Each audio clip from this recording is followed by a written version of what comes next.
다 찾으셨으면 한 절씩 교독하겠습니다. 그 후에 예수께서 디베랴의 갈릴리 바다 건너편으로 가시매 큰 무리가 따르니 이는 병자들에게 행하시는 표적을 보았음이로라. 예수께서 산에 오르사 제자들과 함께 거기 앉으시니 마침 유대인의 명절인 유월절이 가까운지라.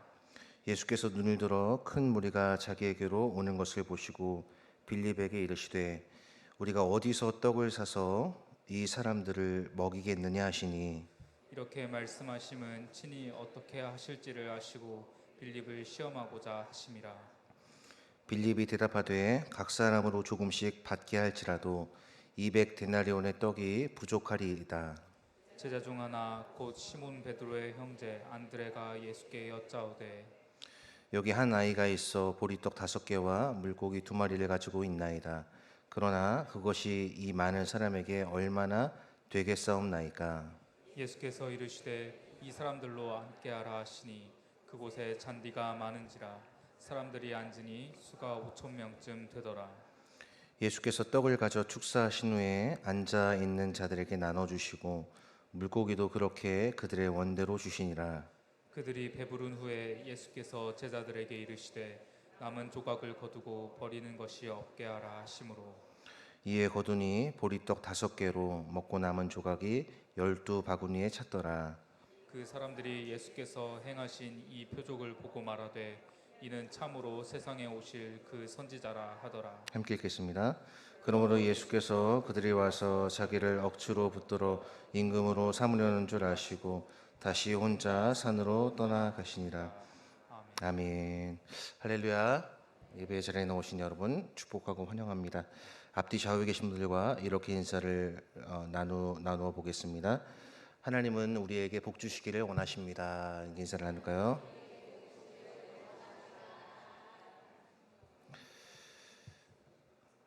지난주에 우리는 성경이 증언하는 예수라는 제목으로 함께 하나님의 말씀을 살펴보았습니다. 오늘은 마태복음과 마가복음, 누가복음에 똑같이 등장하는 이 오병이어의 이야기를 함께 여러분과 나누며 은혜를 나누기를 원합니다.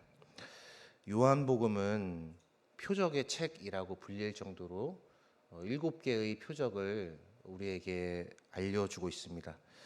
우리가 지금까지 살펴본 표적들을 한번 생각해 보면 제일 처음에 표적은 무엇이냐면 바로 예수님께서 가나의 혼인잔치에서 물을 가지고 최상품의 포도주를 만드신 사건, 이 첫 번째 표적입니다. 그리고 예수님께서 일으키신 두 번째 표적은 무엇이냐면 바로 왕의 신하의 아들을 고치신 사건이 두 번째 표적입니다. 세 번째 표적은 이 베데스다 목가에서 38년 동안 된 이 병자를 고치신 사건이 바로 세 번째 표적이고, 오늘 이 한 아이의 도시락이었던 보리떡 5개와 생선 2마리를 가지시고 5,000명 이상 되는 사람들을 먹이신 표적이 바로 이 네 번째 표적입니다. 오늘 본문 1절 말씀 보시면 예수님은 제자들과 함께 디베랴의 갈릴리 바다 건너편으로 가셨다라고 기록을 하고 있습니다. 아마도 예수님이 행하시는 수많은 기적들을 그 주변에 있는 사람들이 보았던 것으로 보입니다. 그래서 이루 헤아릴 수 없는 수많은 사람들이 예수님의 뒤를 쫓아갔다라고 성경이 기록을 하고 있습니다. 그래서 오늘 2절 말씀을 보시면 큰 무리가 따랐다. 그런데 예수님을 따르는 무리들은 어떤 사람들이었냐 하면 연약한 사람들, 볼품 없었던 사람들, 사회적인 약자들이 바로 예수님을 따르고 있었다라고 성경은 기록하고 있습니다. 여기서 말하는 큰 표적이라는 것은 세 번째, 네 번째 표적을 의미하는데 바로 두 번째, 세 번째 표적을 의미하는데 바로 왕의 신하의 아들을 고쳐주신 사건과 38년 된 병자를 고쳐주신 사건을 들었고 보았기 때문에 나도 좀 어떻게 하면 좀 그 혜택을 좀 누릴 수 있지 않을까라는 마음으로 예수님을 뒤따라갔던 것으로 보입니다. 그런데 이 장소가 어디냐면 1절에 디베랴의 갈릴리 바다라는 곳입니다.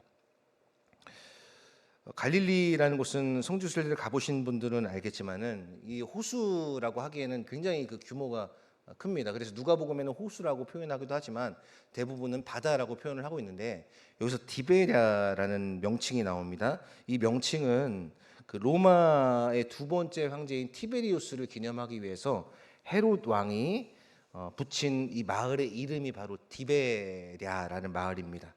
그래서 갈릴리 호수를 디베랴 바다 또는 갈릴리 호수 이렇게 부르기도 합니다. 여러분 장정만 5천 명이나 됐으니까 여러분 한번 생각해 보십시오. 우리 교회에서 이제 2부 예배를 드리고 나가시는 분들을 보면 이제 이렇게 이쪽과 이쪽을 통해서 이렇게 내려가시잖아요.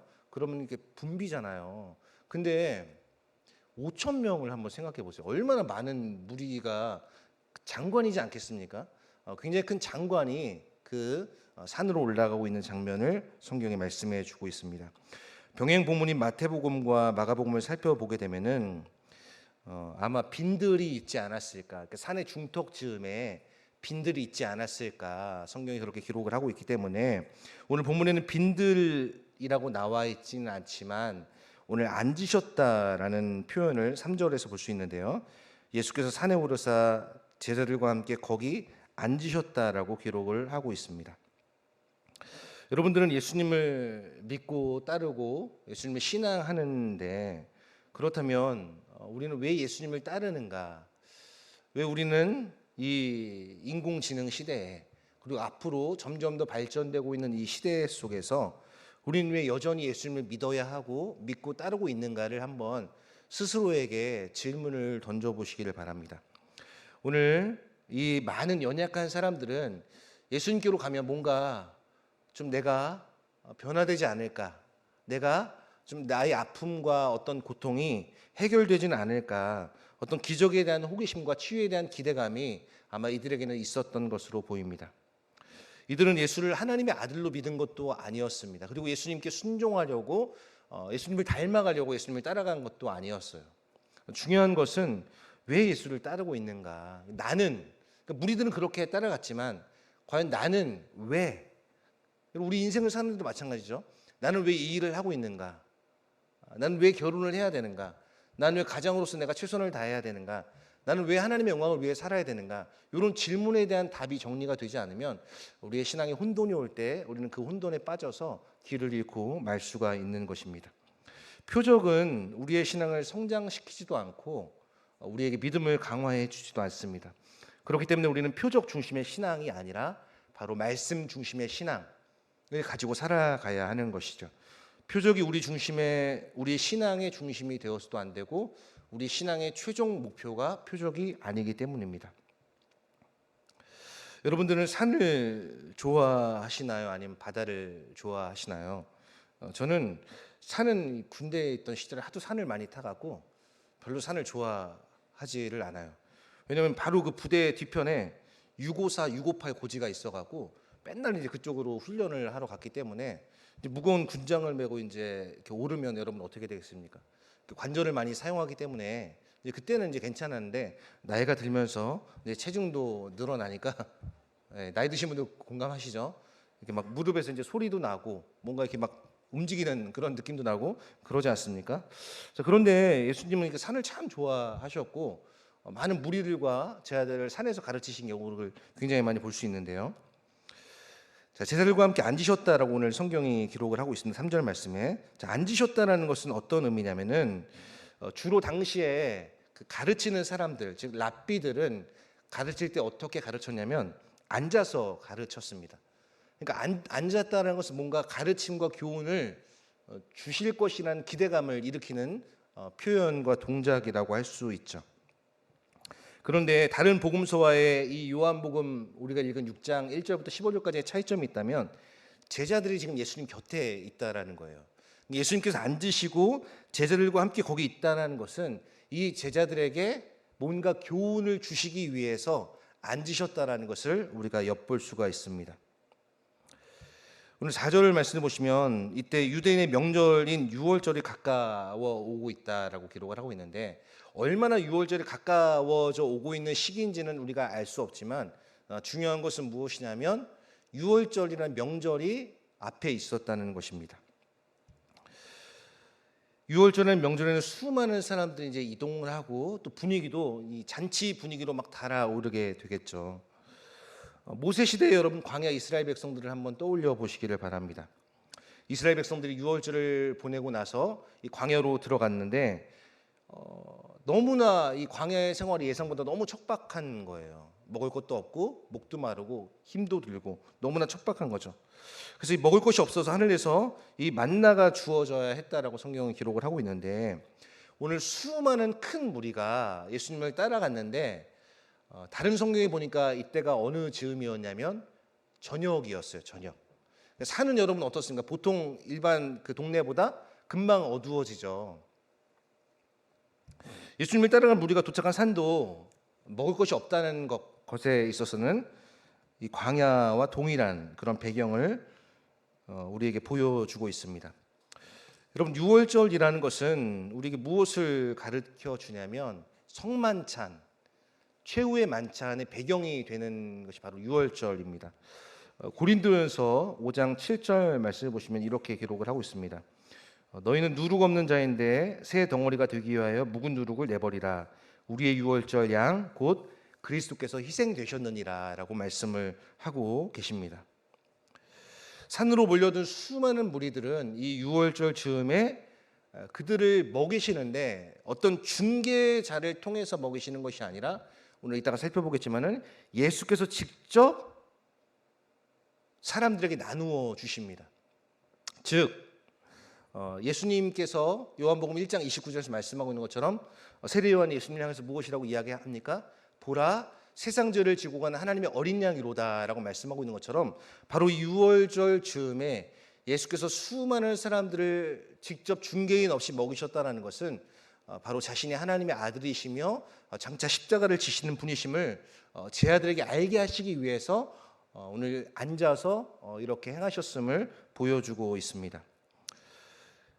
오늘 5절 말씀을 보시면 이렇게 큰 눈을 들어서 예수님께서 큰 무리가 자기에게로 오는 것을 보셨다라고 말씀하고 있는데, 여기 눈을 들어라는 표현은 예수님의 관심과 예수님의 시선이 어디에 있는 것을 의미합니까?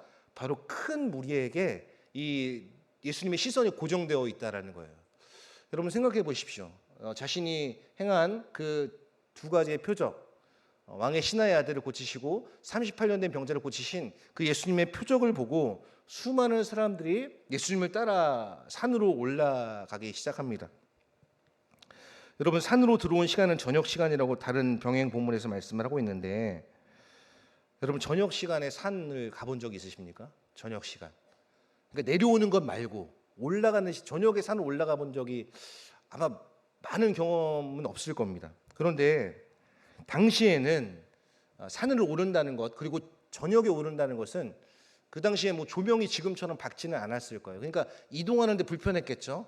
또 위험했을 것입니다. 또 배도 고팠을 것이고 식당도 없었을 것이고, 또 무엇보다 맹수의 위협, 그들의 생명을 누리는 맹수의 위협을 감수하고 이들은 예수님의 교훈을 얻기 위해서 무려 5천 명이나 되는 그 이상의 사람들이, 큰 무리가 예수님을 따라 산으로 올라갔다라고 기록을 하고 있습니다.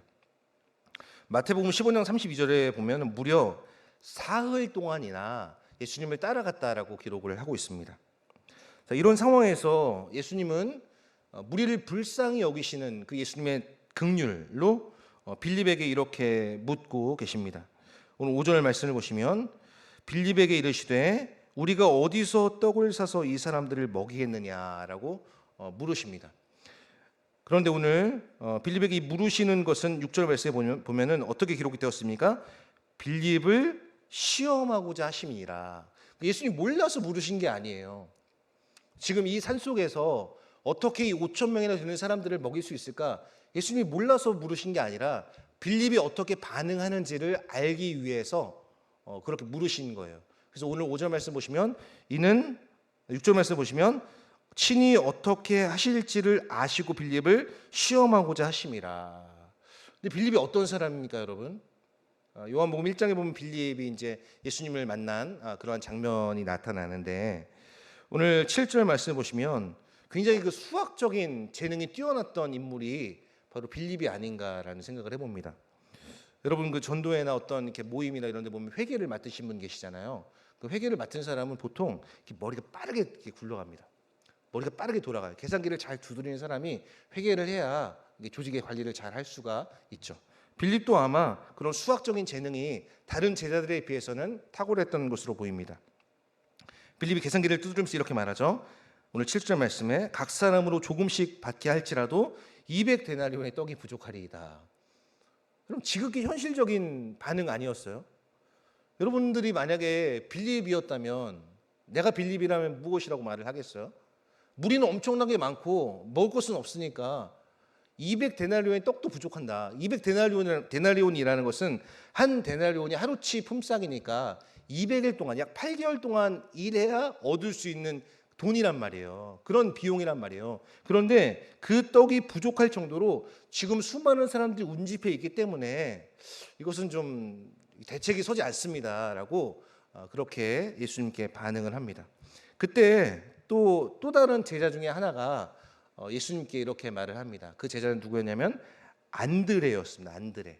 이 안드레는 행동파였는데요. 행동파. 굉장히 그 액션이 아주 바로바로 반응하는 그런 사람이었습니다. 그래서 이렇게 말을 하죠. 여기에 한 아이의 도시락이 있는데 그 아이의 도시락에 보리빵, 보리떡 5개가 있습니다. 그리고 물고기 2마리가 있습니다라고 그렇게 말을 합니다. 여러분들이라면 어떡하시겠어요? 이런 상황에서 아마 이 도시락, 이 아이의 도시락은 그 아이가 먹을 수 있는 유일한 한 끼의 식사였을 것입니다.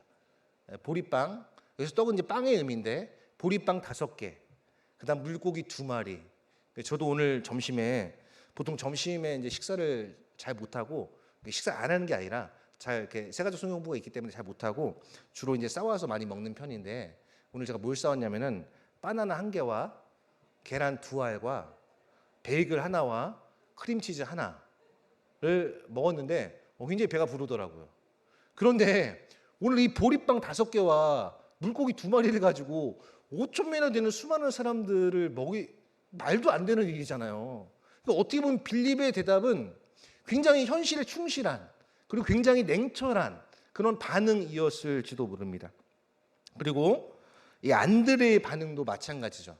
도시락 하나를 갖고 왔지만은 뭔가 딱히 해결책이 있어 보이지는 않아요. 이 두 사람에게.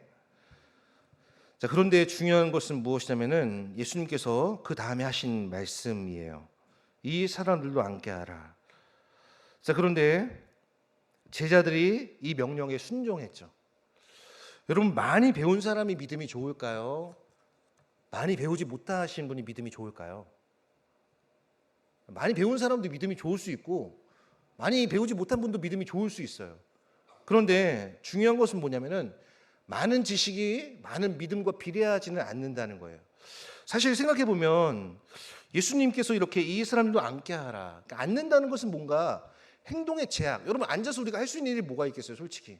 앉아서 뭐 공부하는 일, 기도하는 일, 뭐 앉아서 뭐 좀 이렇게 신공이 있으신 분들은 이렇게 졸거나 자거나 할 수 있지만 대부분은 운신의 폭이 굉장히 좁은 행동이 바로 앉아서 할 수 있는 일이에요. 근데 예수님 이렇게 말씀하시죠. 이 사람들도 앉게 하라.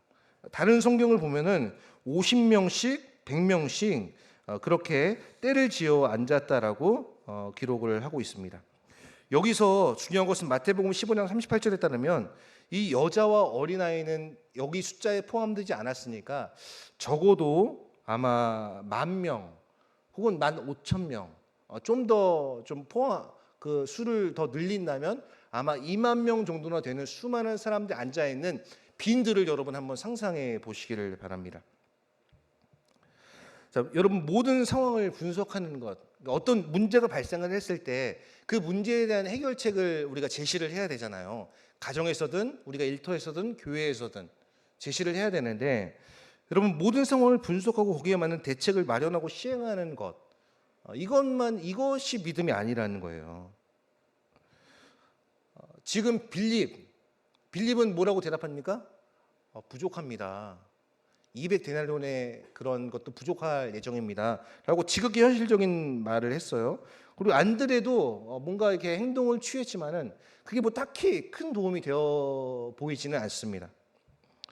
상황을 파악하고 해결책이 없다는 사실을 알고 있어요, 제자들은. 그러나 그럼에도 불구하고 눈에 보이는 이 막막하고 이 대책 없는 이 현실 앞에서 그 현실에 반응하지 않고 예수님의 명령과 말씀대로 순종하는 것, 이것이 믿음이라는 것입니다. 우리의 삶에도 여러분, 우리가 인생을 살아가면 살아갈수록 많은 경험이 쌓이지만 동시에 우리에게 어떤 것이 찾아옵니까? 우리의 경험으로 해결할 수 없는 수많은 문제들이 매일매일 찾아와요. 그래서 어떻게 보면 우리 인생은 끊임없는 문제 해결의 연속이다라고 말할 정도로 복잡한 문제들이 산적해 있는 것과 같습니다. 제자들은 예수님의 명령과 말씀대로 순종해요. 매우 귀한 믿음이라고 할 수 있죠. 이때 예수님의 행동을 우리들이 볼까요? 11절 말씀을 보시면 우리 11절 말씀을 같이 한번 읽어보겠습니다. 예수께서 떡을 가져 축사하신 후에 앉아있는 자들에게 나눠주시고 물고기도 그렇게 그들의 원대로 주시니라. 사람이 5,000명, 그리고 성경의 기록에 따르면 15,000명 또는 2만 명 정도 되는 사람이라고 말씀을 드렸습니다. 그런데 예수님께서 처음에 나눠주시기 전에 하신 행동이 무엇입니까? 그것을 떡을 가지고 축사하셨어요. 그러니까 빌립은 계산하고 계산기를 두드리면서 막 머리를 돌렸지만 이 아이는 헌신했다라는 거예요. 그리고 이 한 아이의 작은 헌신이 예수님의 손에 들려서 5,000명, 아니 15,000명, 2만 명이나 되는 수많은 사람들을 배불리 먹게 했다는 것이 오늘 성경의 말씀이에요. 7절 말씀을 보세요. 빌립의 반응을 보세요. 각 사람으로 조금씩 받게 할지라도, 그러니까 15,000명, 2만 명이 되는 사람에게 조금씩 그냥 맛보기로만 주는 거죠. 맛보기. 여러분 마트에 가면 아시죠? 마트에 가면 조금씩 잘라놓은 거 있잖아요. 그 정도 주겠다는 거예요. 그런데 예수님이 축사하신 후에 어떻게 합니까? 그들의 원대로 주시니라. 어떤 사람들은 양이 막 양껏 먹었으면은 더 달라고 했을지도 모르겠어요. 근데 원대로 주셨다. 원하는 대로 예수님께서 주셨다는 거예요. 그런데 그 전에 예수님이 하신 행동이 무엇이냐면 떡을 가져서 축사하셨다라고 말씀합니다. 그래서 축사하셨다는 것은 하나님 앞에 감사 기도를 드리셨다는 거예요. 그런데 이 축사하셨다는 표현이 어디에 등장하냐면 마가복음에도 등장을 하고 똑같은 본문인, 그리고 고린도전서에서 예수님께서 성만찬을 하실 때 등장하는 표현이 이 축사하시고의 표현입니다.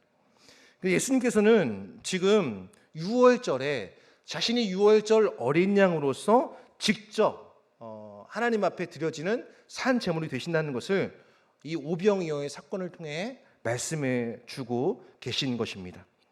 여러분, 예수님을 믿는다는 것은 어떤 것일까요? 예수님을 믿는다는 것은 내가 생명을 얻는다는 것을 말하는 것입니다. 즉 구원을 받는다는 것을 말하는 거예요. 그리고 예수님께서 말씀하신 것처럼 내가 온 것은 양으로 생명을 얻게 하고 더 풍성히 누리게 하려 함이라라는 그 말씀 또한 우리는 기억해야 하는 것입니다. 예수님은 안드레가 가져온 이 아이의 보리빵을 취하시고 감사 기도를 드리셨죠. 우리가 볼 때 여러분들이 집에서 키우시는 자녀들 또는 손주들 아무 것도 할 수 없을 것처럼 보이고 믿음이 없어 보일 수 있습니다. 그러나 그것은 어떻게 보면 우리가 그들을 잘못 바라보고 있는 것일지도 모릅니다. 저도 아이를 키우고 있지만 자녀들의 믿음이 아이들의 믿음이 어떻게 보면은 어떨 때는 저보다 더 큰 믿음의 말을 하고 믿음의 행동을 할 때가 있는 것을 보게 됩니다. 아까 제가 말씀을 드렸죠. 많이 배웠다고 많이 경험했다고 동일하게 믿음이 그만큼 똑같이 비례하는 것은 아니라는 것이에요. 이 아이의 도시락 헌신, 이 작은 헌신이 예수님께서 이 작은 헌신을 사용하셔서 놀랍도록 큰 기적을 만드셨음을 우리는 볼 수 있습니다.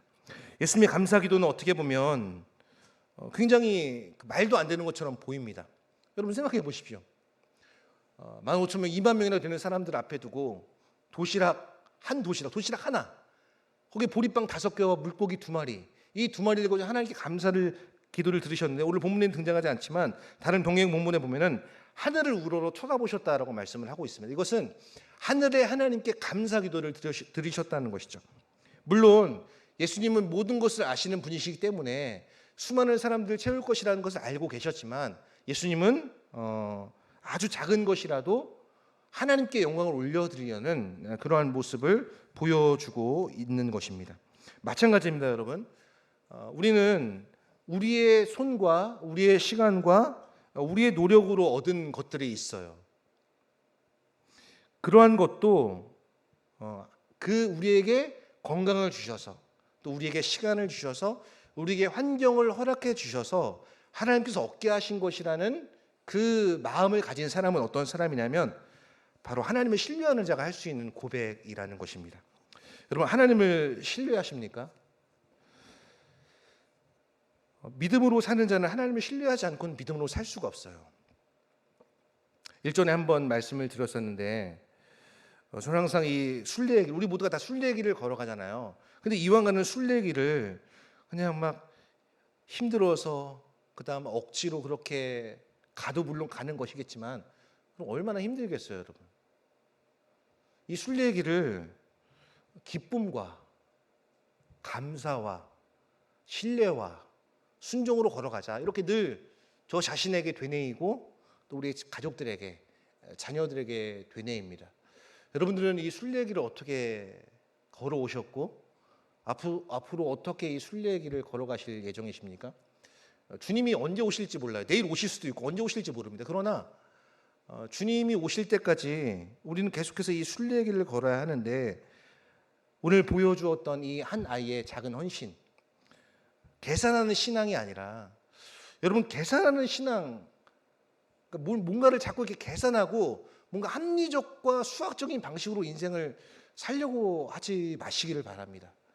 물론 우리들은 떡을 먹어야 하는 존재입니다. 우리는 떡을 먹어야 하는 그러한 연약한 피조물이지만, 그러나 동시에 우리는 어디에 속한 자냐면 하늘에 속한 자예요. 예수님께서 빌립에게 물으신 것은 무엇입니까? 어떻게 하면 좋겠느냐? 우리가 어디서 이 많은 사람들을 먹일 수 있는 떡을 구할 수 있겠냐라고 물으셨단 말이에요. 예수님 왜 그렇게 물으셨어요? 어떻게 행할지 알고 그렇게 시험하고자 물으셨다는 거예요. 예수님은 제자들이 믿음의 반응을 하기를 원하셨던 거예요. 땅의 문제에만 매몰되는 것이 아니라 하늘을 바라보고 하나님을 기대하고 하나님의 하실 일을 기대하라고 말씀을 하고 있는데, 여전히 제자들은 땅의 논리에 매몰돼서 gat혀서 그렇게 반응하고 있는 것이죠. 결국 예수님께서 이 감사 기도를 드리신 후에 앉아있는 자들에게 나눠주시고 물고기도 그렇게 그들의 원대로 주셨고, 결국 그들은 배가 불렀다라고 말씀을 하고 있습니다. 오늘 12절 말씀 보시면, 그들이 배부른 후에 예수께서 제자들에게 이르시되 남은 조각을 거두고 버리는 것이 없게 하라 하심으로, 하나님께서는 지금도 저와 여러분의 삶 가운데 이 놀라운 오병이어의 기적을 행하시고 계실 것입니다. 그런데 남는 것이 없게 하라라는 것은 무슨 의미일까요? 그것은 나누라는 거죠. 만나와 메추라기를 그날 바로 먹지 않으면 그게 썩었던 것처럼 여러분, 나눠야 되는 거예요. 기독교 복음을 표현하는 여러 가지 방식이 있겠지만 저는 사랑과 희생과 나눔과 섬김이라는 방식으로 표현할 수 있지 않을까 생각을 합니다. 우리가 세상 사람들에게 기독교 복음을 전하려면 여러분 여러 가지 방식이 있겠죠. 그런데 가장 대표적이고 효과적인 방식이 무엇이냐면 사랑하는 것을 보여주는 것이에요. 새 계명, 내가 너희를 사랑한 것처럼 너희도 서로 사랑하라. 그리고 그 사랑으로 말미암은 희생적인 삶. 여러분, 오늘날 누가 희생합니까? 희생하는 사람이 누가 있습니까? 이럴 때 예수님이 보여주셨던 그 희생의 삶을 우리가 살아간다면 참 세상 사람들에게 많은 감화를 끼칠 수 있지 않을까요? 그다음 나눔의 삶. 예수님께서 자신을 내어주셨던 것처럼 우리도 다른 사람이 나누며 흘려보내는 삶. 그다음 섬기는 삶. 이 삶이야말로 우리가 살아가야 할 삶이라는 것을 예수님께서는 보여주고 계신 것입니다. 그 결과 어떻게 마무리가 되고 있습니까? 오늘 13절 말씀을 보시면, 이에 거두니 보리떡 5개로 먹고 남은 조각이 12바구니에 찼더라. 12제자에게 12바구니. 하나님께서 이스라엘 백성들을 풍성하게 먹이시는 주인이시라는 것을 우리에게 보여주는 것이죠. 모세가 광야에서 이스라엘 백성들을 먹였던 것처럼 신명기 18장 15절은 이렇게 기록을 하고 있습니다. 우리 다 함께 읽어볼까요? 내 하나님 여호와께서 너희 가운데 내 형제 중에서 너를 위하여 나와 같은 선지 하나를 일으키시리니 너희는 그의 말을 들을지니라. 바로 예수님께서 이런 부지심을 보여주고 계신 것입니다. 그때 이 유대인들이 어떻게 반응하고 있습니까? 15절 말씀에, 그러므로 예수께서 그들이 와서 자기를 억지로 붙들어 임금으로 삼으려는 줄 아시고 다시 혼자 산으로 떠나가시니라. 예수님께서 오신 이유는 양으로 생명을 얻게 하고 더 풍성히 누리게 하시려고 오신 것이지 어떤 경제 대통령으로 오신 게 아니라는 거예요. 민족들에게 해방을 주시기 위해 오신 게 아니라는 것이죠. 포로된 자에게 자유를, 눈먼 자에게 다시 보게 하기 위해서 예수님은 오셨다는 것입니다. 말씀을 정리하겠습니다. 사랑하는 성도 여러분, 우리는 하늘의 것을 구하라는 주님의 말씀, 오늘도 우리가 일용할 양식에 대해서 살펴보았는데요. 하늘의 것, 하늘의 신령한 것, 그것을 구하면 하나님께서 어떤 것을 주신다고 약속하시냐면 이 모든 것들을 너희에게 더해 주시겠다고 약속해 주셨습니다. 하나님의 나라는 더해지는 나라예요. 우리가 믿음으로 하나님 앞에 고백할 때, 그리고 나는 아무런 낙이 없다고 할 그때 창조주 하나님을 바라보는 전도서의 말씀처럼 절망과 결핍 가운데 그대로 좌절하고 쓰러지면 그냥 우리는 실패하는 인생이 되고 마는 것입니다. 그러나 절망과 결핍은 오히려 물을 포도주로 만드신 하나님을 경험할 수 있는 놀라운 기회를 우리에게 제공해 주는 것입니다. 사랑하는 성도 여러분, 저는 저와 우리 모두와 우리 교회와 우리 목장이 하나님의 통로로 쓰임받는 그러한 통로가 되기를 진심으로 기대하며 축복합니다. 피조물이 전능자께서 쓰시는 통로가 된다면 얼마나 영광스러운 일이겠습니까? 그런데 성경은 우리를 무엇이라고 말합니까? 하나님의 동역자라고 이야기를 합니다.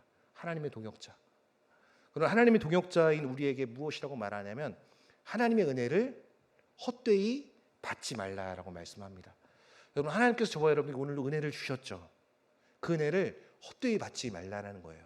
그 은혜를 가지고 좀 더 생산적인 일에 오병이어처럼 나누며 섬기며 희생하며 살라고, 사랑하며 살라고 이 한 주간의 삶을 우리에게 허락해 주신 것입니다. 바라기는 저와 여러분들이 오늘 말씀을 기억하시고 6월절 어린 양 되신 예수님, 그리고 이 한 아이의 헌신으로 놀라운 기적의 단초를 만드신 이 놀라운 하나님의 일을 기대하면서 우리들의 일상 가운데 결핍과 절망스러운 상황 가운데 만유의 주이신 주님을 기대하며 주님이 행하실 일에 저와 여러분이 통로로 쓰임받게 되는 그러한 놀라운 인생으로 살아가는 저와 여러분 모두가 될 수 있게 되기를 주님의 이름으로 소망하며 축복합니다. 우리 시간 함께 말씀을 기억하면서 찬양하겠습니다. 주가 일하시네.